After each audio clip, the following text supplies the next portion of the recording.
So before I get into disparaging this individual in the middle, just looking like so many things I could probably get flagged for if I said it out loud, I'm going to try to refrain. I'm going to try to be a good kid and do the damn commentary the way I'm supposed to.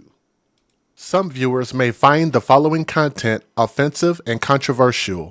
The information in this video comes from multiple sources, including court records, official police charges, news web articles, and interviews. This video commentary also contains my personal opinions about the facts of this story.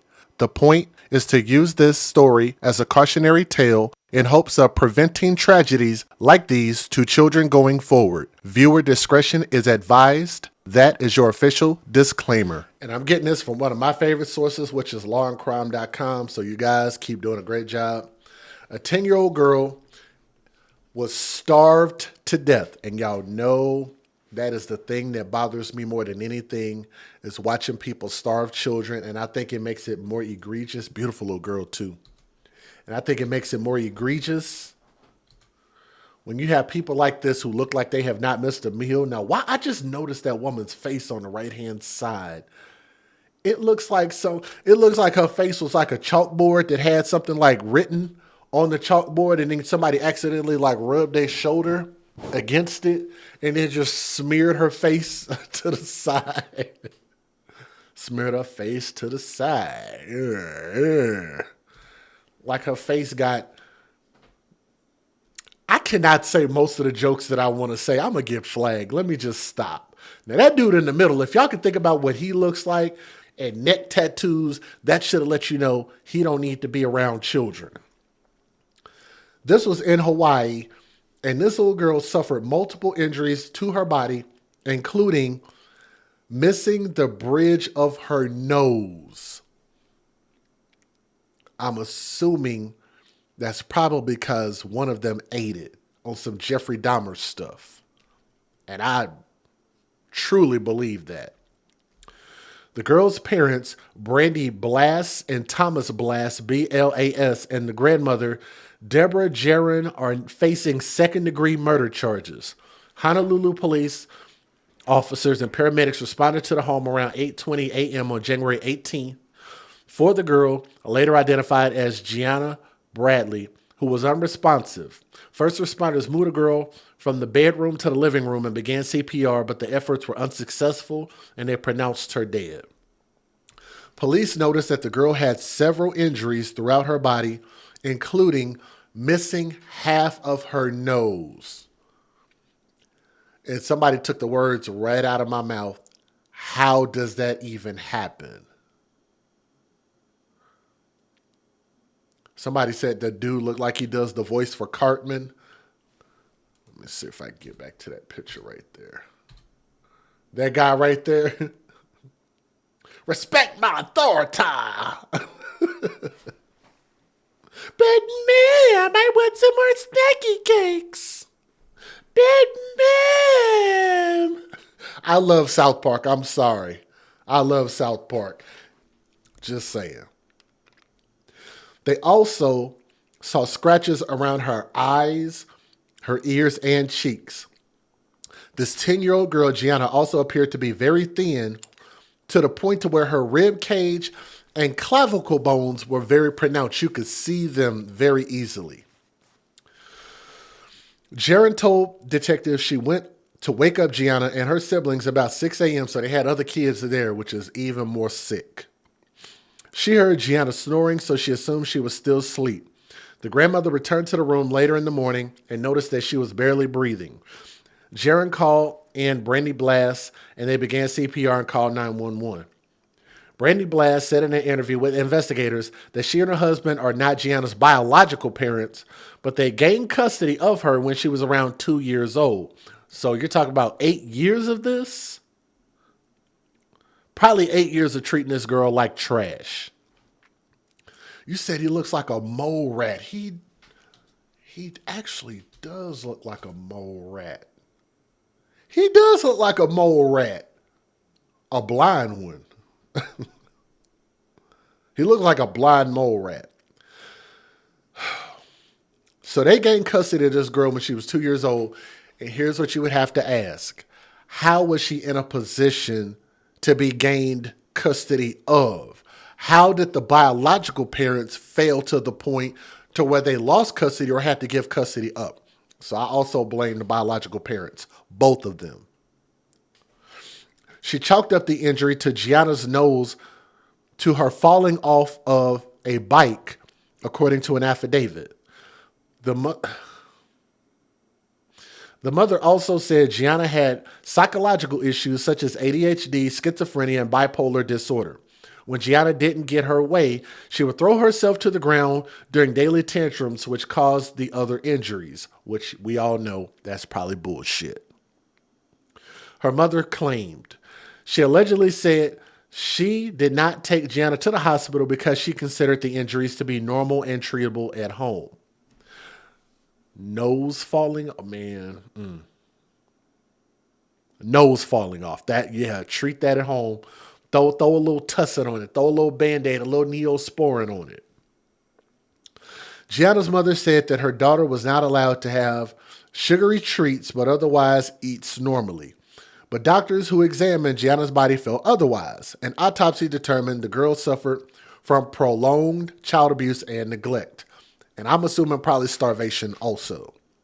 Additionally, the cause of death, there you go. Additionally, the cause of death is the result of starvation, blunt force injury due to assault, prolonged immobilization and physical restraint, medical neglect, and pneumonia. And I'm pretty sure there's probably more that happened to this child, especially when that man in the middle is not biologically related to her. I'm pretty sure he probably did more to her, if y'all can read and understand and see through what I'm saying without me saying that RAPE word. Geanna had only gained 3 pounds in 2 years and had not been to a wellness checkup since she was 5 years old, according to detectives. Investigators also allegedly recovered several disturbing videos from surveillance cameras and baby monitors from Jaren's phone. One shows Geanna standing blindfolded in a fenced-in area. In another video, Geanna appears to be bound with duct tape around her arms and torso. Tape also covering her eyes. Thomas Blass also reportedly seen walking into a room and kicking Geanna in the head for no reason. Text messages also show Brandy Blass and Jaren telling Thomas Blass to ignore Geanna and suggest that she was sleeping in a box and going to the bathroom in a bucket, according to the affidavit. Authorities also removed another child from the home, a 4-year-old boy who the family had adopted, who suffered from a calorie and psychological deprivation. Blass' biological children appeared to be in good health, so they mistreated the children that they adopted. So here's what you would have to ask. Why did they adopt the children? Can we get the hashtag? What's our most popular hashtag here at the AFC? Hashtag babies for benefits. That is the only reason that they kept these children and adopted them, to get extra benefits. So they clearly understand the difference between right and wrong, loving and uncaring. It's horrifying this would happen to a 10-year-old or any child, according to Honolulu Police Chief Joe Logan said at a press conference. This is not what we want our communities to raise children as. The Blasses and Jaren are in jail with no bond, and I believe they shouldn't have any bond. But do me a favor and please click that thumbs up before we go through these news stories. Here we go. Federal law allows citizens to reproduce, distribute, or exhibit portions of copyrighted motion pictures, videotapes, or video discs under certain circumstances without the authorization of the copyright holder. This is called fair use. It is allowed for purposes of criticism, news reporting, teaching, and parody, which doesn't infringe of copyright under 17 U.S.C. 107. A very easy way to support this channel is just to click the thumbs up and leave a comment in the comment section. Take a look at this news video. Let me know what you think. Here we go.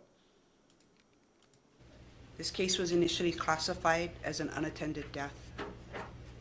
Based on further investigation, additional testing, medical information, and records, this case was reclassified to second-degree murder. I will be presenting some of the information that can be shared at this time. Please know that some of this information will be disturbing and graphic. On the morning of Thursday, January 18th, District 2 patrol officers responded to a home on Carson Drive in Wahiawa. The call was for a co-response with emergency medical services and the Honolulu Fire Department, stating that a defibrillator was needed for a 10-year-old female. When officers arrived, they were informed that the child had been found cold and stiff. At the time, officers observed that she had significant injuries and bruising on her body and appeared emaciated. This child was identified by family members as Geanna Bradley. The responding officers met with Brandy Blass, who identified herself as Gianna's mother, and Deborah Duran, who identified herself as Gianna's grandmother. They told officers that they last saw Geanna at approximately 7:30 p.m. on Wednesday, the night before, when she went into her bedroom after eating dinner. Deborah, Gianna's grandmother, told officers that she found Geanna when she went to wake her for breakfast, and that Gianna's body was cold, her mouth open, there was no chest movement, and no detectable heartbeat. At this time, the grandmother said that she administered CPR and called 911. Geanna was pronounced dead at the scene, and an unattended death report was made that morning. Homicide detectives were called to the home after responding officers noted that Geanna had multiple facial injuries, including multiple scratch-like marks around her ears, eyes, forehead, cheeks, and lips. Her eyelids appeared slightly bruised, and there were road rash-type injuries to her chin. Part of her nose bridge was missing. Detectives were told that 4 adults and 6 children lived at the home at 33 Carson Drive. The adults were Gianna's grandparents, including Deborah, Gianna's parents, Brandy and Thomas Blass. The children are Blass's 4 biological children, ages 14, 10, 5, and 3. The Blasses are also the legal guardians for Geanna and the adoptive parents of another 4-year-old son. Gianna's grandmother and parents, Deborah and Brandy and Thomas, told detectives that Gianna's nose injury was caused by falling off a bicycle 2 weeks prior. They said that they did not seek medical attention because Geanna did not complain of pain. The 3 further stated that Geanna had been diagnosed as having ADHD and was possibly suffering from schizophrenia and bipolar disorder. They said that Geanna had been prescribed medication for her conditions and usually saw a psychologist once a month. They further stated that Geanna would have daily tantrums during which she would throw herself onto the ground and injure herself. On January 19th, an autopsy was conducted by the Honolulu Medical Examiner's Office. The initial cause and manner of death was deferred pending further testing and a review of medical records. Homicide detectives continue to investigate, conducting additional interviews and searching cell phone records. Deborah, Brandy, and Thomas reported that while Geanna suffered from behavior issues, she was very active and slept, ate, and played with the other children. They said that she was treated well as the other children. As investigation continued, detectives from the Homicide Detail and Strategic Enforcement Detail observed that the Blass's 4-year-old adoptive son was very thin and had injuries to both of his arms. HPD notified the Child Welfare Services, and the 5 remaining children were removed from the home as CWS opened its own investigation. As part of the HPD investigation, in concurrence with the medical examiner's office, a board-certified child abuse pediatrician was consulted. The pediatrician noted that Geanna's physical appearance at the time of death was consistent with medical neglect, physical neglect, and chronic physical abuse, as well as features seen in fatal starvation. That the multitude of injuries, bruises, and scars, as well as their location and pattern, are not expected in accidental trauma and are very likely from repeated abusive trauma. The pediatrician's findings also noted that the wound to Geanna's nasal bridge was very deep, and that along with injury to her 2 front teeth and upper lip, and a multitude of scars around her mouth and face were indications of trauma with significant enough force to break teeth. Additional consultation from the board-certified child abuse pediatrician for the Blas's 4-year-old adoptive son determined that he was suffering from failure to thrive, very likely due to calorie and psychosocial deprivation. That he suffered from physical abuse as indicated by multiple bruises and scars consistent with such abuse. It was also noted that he suffered from medical neglect. Data from the adult's cell phones were recovered and examined by the HPD Cybercrimes and Strategic Enforcement Detail detectives. These included disturbing images of a child who appears to be Geanna, enclosed in a small area. Let's see if this audio was a little bit better. They said that Geanna had been prescribed a medication for her conditions and usually saw a psychologist once a month. They further stated that Geanna would have daily tantrums during which she would throw herself onto the ground and injure herself. On January 19th, an autopsy was conducted by the Honolulu Medical Examiner's Office. The initial cause and manner of death was deferred pending further testing and a review of medical records. Homicide detectives continue to investigate, conducting additional interviews and searching cell phone records. Deborah, Brandy, and Thomas reported that while Geanna suffered from behavior issues, she was very active and slept, ate, and played with the other children. They said that she was treated well as the other children. As investigation continued, detectives from the Homicide Detail and Strategic Enforcement Detail observed that the Blas's 4-year-old adoptive son was very thin and had injuries to both of his arms. HPD notified the Child Welfare Services, and the 5 remaining children were removed from the home as CWS opened its own investigation. As part of the HPD investigation, in concurrence with the medical examiner's office, a board-certified child abuse pediatrician was consulted. The pediatrician noted that Geanna's physical appearance at the time of death was consistent with medical neglect, physical neglect, and chronic physical abuse, as well as features seen in fatal starvation. That the multitude of injuries, bruises, and scars, as well as their location and pattern, are not expected in accidental trauma and are very likely from repeated abusive trauma. The pediatrician's findings also noted that the wound to Geanna's nasal bridge was very deep, and that along with injury to her 2 front teeth and upper lip, and a multitude of scars around her mouth and face were indications of trauma with significant enough force to break teeth. Additional consultation from the board-certified child abuse pediatrician for the Blas's 4-year-old adoptive son determined that he was suffering from failure to thrive, very likely due to calorie and psychosocial deprivation. That he suffered from physical abuse as indicated by multiple bruises and scars consistent with such abuse. It was also noted that he suffered from medical neglect. Data from the adult's cell phones were recovered and examined by the HPD Cybercrimes and Strategic Enforcement Detail detectives. These included disturbing images of a child who appears to be Geanna, enclosed in a small area and bound with duct tape. The child's arms are taped to her torso, and there is duct tape wrapped around her eyes, forehead, and over the top of her head. Some images show what look like injuries to her lower face and shoulders. An image believed to be of the Blas's adoptive son shows him strapped in a car seat. His eyes are closed and there appears to be vomit all over his face. The cell phones also contained videos of violent interactions between the Blases and Geanna on multiple occasions, as recent as January 16th, 2 days before her pronouncement of death.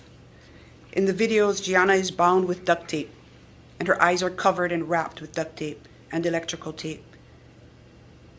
She is filmed in the same small enclosed area. Which brings us to yesterday. On February 8th, after extensive testing and review of medical records and investigative findings, the forensic pathologist determined the cause of Geanna's death to be the result of multiple effects of prolonged child abuse and neglect. Additionally, the cause of death is the result of starvation, blunt force injury due to assault, prolonged immobilization and physical restraint, medical neglect, and pneumonia. The manner of death was homicide. Based on the autopsy report, Geanna's death was reclassified to murder in the second degree. This morning, shortly after 6 o'clock. And let me say this, I know that they're doing that for a lot of technical reasons and based on their information. To me, that still sounds like murder because everything that you're doing up to that point can lead to death. Why can you not get a murder conviction for that? A murder in the first, not in the second degree. I mean, I know it has to be second degree because they can't, it's hard to prove that it's premeditated besides the fact that all your actions are saying, this is what's going to happen. I know it and I don't care. That should get first degree. I think, I would think. O'clock a.m. with the assistance of the District 2 Crime Reduction Unit, Geanna's parents and grandmother, Brandy and Thomas Blas, and Deborah Duran, was arrested for murder in the second degree, kidnapping, conspiracy to commit kidnapping, unlawful imprisonment in the first degree, and conspiracy to commit unlawful imprisonment in the first degree. Brandy and Deborah were also arrested for hindering prosecution in the first degree, and Brandy and Thomas was also arrested for endangering the welfare of a minor in the first degree. Detectives of the Homicide Detail and Strategic Enforcement Detail conducted and led this intensive 3-week investigation. We worked alongside the Department of the Prosecuting Attorney's Domestic Violence Division Chief Tiffany Kael and their Captain Erica Candelario. They have worked alongside us and were instrumental during the investigative process to charge all 3 suspects. During the course of the investigation, we requested and received assistance from numerous divisions within the Honolulu Police Department, including the Scientific Investigative Section, Trace Unit, Crime Scene Unit, and the DNA Unit, the Cyber Crimes Unit, Crime Analysis Unit, Specialized Services Division K-9 Unit, and the District 2 Crime Reduction Unit. We want to recognize the Emergency Medical Services, Honolulu Fire Department, and the Department of the Medical Examiner's Office. Along with the Honolulu Police Department, these agencies have always put Geanna first. Well, tonight, the latest on the murder in Wahiawa. A 10-year-old girl killed, and the suspects are 3 people who were entrusted to take care of her. And this is a follow-up to a story that we at Island News were the first to tell you about last month when police were investigating the case as an unattended death. Take a look. This is Brandy Blas on the left, Thomas Blas Sr. in the middle. Those 2 are the victim's legal guardians. And Deborah Duran on the right, she's Brandy's mother and the victim's grandmother. The 3 were arrested this morning for murder, kidnapping, and unlawful imprisonment. Deborah and Brandy are also facing charges of hindering prosecution, and Brandy and Thomas are also facing charges of endangering the welfare of a minor. Tonight, and new at 9, we're digging deeper, looking at the newly released court documents which paint a disturbing picture of a child who was abused. This is a picture of Geanna Bradley in the 3rd grade at the time, right before she was pulled out of school. Geanna's legal guardians, Brandy Blas and her husband Thomas Blas Sr., withdrew Geanna from Iliahi Elementary School under the guise that they were going to homeschool her, and the decision was against the recommendations of both her 3rd grade teacher and school counselor. And the teacher stated she did not observe Geanna with any behavior issues nor any active defiance, just normal third grade behaviors. That's according to the 137-page criminal complaint. In it, Honolulu police described disturbing details, including that detectives analyzing Deborah's cell phone found photos and images from a surveillance monitor of what appears to be Geanna standing in fenced area wearing some type of blindfold over her eyes in a small enclosed space with a box covering the face and head, and an image of what appears to be Geanna bound with what appears to be duct tape around her arms and torso, binding them to her sides. The investigation began when police and first responders were called to Karsten Drive in Waihawa the morning of January 18th after Geanna was found unresponsive. I just thought about something else. Why did they pull her out of school? If they were making her suffer and she was misbehaving to the point to where they needed to duct tape her, beat her, kick her for nothing, you would have to ask, why didn't you just leave her in school? To me, that indicates one or two things, especially with this not being their biological child. This is an adopted child, a child they have no tie to. They're only using this child for benefits. I personally believe that this man was sexually abusing this child. Now, I don't know if they'll be able to find evidence of that or if that'll come out later. But number two, if you took her out of school and then beat her to death, it seems like you took her out of school because you wanted her to die and starve her. And you didn't want her to have an opportunity to maybe be saved by someone else. For somebody else to see something and say something. The school didn't necessarily fail. It's only so much that they can do. Legally, it's only so much they can do. All they can do is make a recommendation. And a lot of this also falls back in 2020 when people were getting sick and stuff. And there was this whole big old scare about that thing out there, which I'm not going to say because I don't want to get my channel flagged. But people had a fear of putting their kids in school. So then they just flat out was just like, okay, then we'll do school remotely. So now that became the new normal for people to try to homeschool or people to try to do school online if the kids get sick. And there was none of that in this situation. So why they pull her out of school? Just to kill her. Responsive. Homicide detectives were called to the home after responding officers noted that Geanna had multiple facial injuries, including multiple scratch-like marks around her ears, eyes, forehead, cheeks, and lips. Her eyelids appeared slightly bruised, and there were road rash-type injuries to her chin. Part of her nose bridge was missing. When asked how that happened, Deborah Thomas and Brandy told detectives Geanna had fallen off her bicycle 2 weeks earlier. They said that they did not seek medical attention because Geanna did not complain of pain. The three further stated that Geanna had been diagnosed as having ADHD and was possibly suffering from schizophrenia and bipolar disorder. Court documents say Geanna was kept bound and in the room off their kitchen and had to use a bucket as her toilet. Police say the couple also has 4 biological children, ages 14, 10, 5, and 3, who appear to be healthy. But the couple is also the adoptive parents of a 4-year-old boy. So for people who are asking, like, why didn't anybody say anything? Well, they technically did. They made a recommendation and they was like, hey, this kid doesn't need to be taken out of school, especially not for the reasons that they gave. But at that point, legally, there's nothing anybody can do. CPS couldn't do anything. You didn't have any signs of abuse. You didn't see anything that was going wrong. And everything that happened was stuff they were able to hide. Every bit of that was stuff they were able to hide. And once it was behind closed doors, the school didn't know anything. And also you're asking about the neighbors. Well, if they never see the kids outside of the house, it's just almost kind of like with the House of Horrors. You would also have to wonder like how the neighbors didn't know about those 9 children that were had inside that house that were hidden, and that nasty individual was having children by his own stepdaughter from the time she was age 12 years old until pretty much throughout her entire life. It's because when they're inside and you keep them inside, nobody can see anything. Duct tape, blindfolded.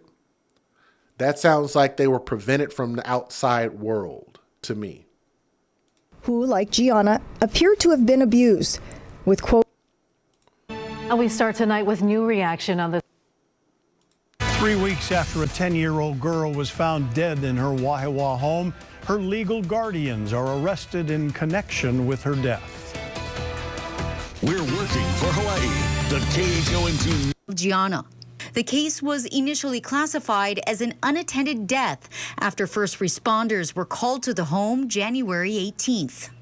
Homicide detectives were called to the home after responding officers noted of her nose bridge was missing. According to Tamis, Jerome told officers that Geanna was prescribed medicine for multiple mental disorders and injured herself through daily tantrums. But after an intensive 3-week investigation, the case was reclassified as murder. As part of the HPD investigation, in concurrence with the medical examiner's office, a board-certified child abuse pediatrician was consulted.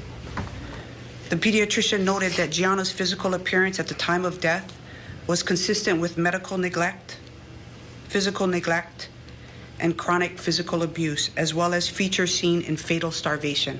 The investigation also retrieved data from the suspect's cell phones with numerous photos and videos showing the abuse. The child's arms are taped to her torso, and there is duct tape wrapped around her eyes, forehead, and over the top of her head. Results from the medical examiner lists Geanna's cause of death as prolonged child abuse and neglect, including starvation, blunt force injuries due to multiple assaults, prolonged physical restraint, and immobilization, pneumonia, and medical neglect. And let's end it right there. If you look at that list, to me, every bit of that can lead to death. How can that not qualify a first-degree murder charge? Get what you can get. If it can take them off of the streets for the rest of their natural-born lives, then fine. But thank goodness that the boy survived. The other children are now going to have to go where? To other family members, to foster care, potentially repeat this cycle. But to this girl, Geanna, this baby deserved every opportunity to grow up and become something great. And these people had no intention of delivering that at all. And I wish they would have just left her alone. But to all three of them, may your souls rest in hell. And may some... I can't say that. God, I want to say so much bad stuff. I can't even verbalize it. I just hope a lot of bad stuff happens to them in prison. I'll say that. Where is the biological father? God knows, who knows, who knows. Nobody knows. But to this baby, Geanna Bradley, Princess, R.I.P. Leave a comment in the comment section and let me know what you think. If there's something that I said that's not accurate, please let me know, okay? Thank you.